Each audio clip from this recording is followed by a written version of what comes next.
How to win Monopoly Go tournament. If you wish to win a tournament on Monopoly Go, you have to follow some strategies.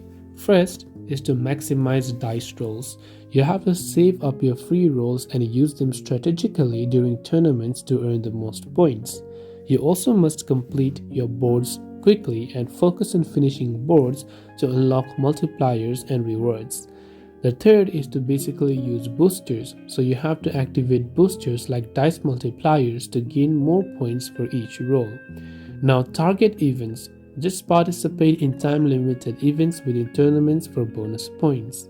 Collect stickers, trade and complete sticker sets for extra rolls and tournament bonuses. Invite friends. You can get additional rolls or rewards by inviting friends from the bottom right of the screen and inviting them to the game. You must also play during peak times when tournaments are most active for better ranking opportunities. These are some of the strategies that you could follow to basically win a Monopoly Go tournament.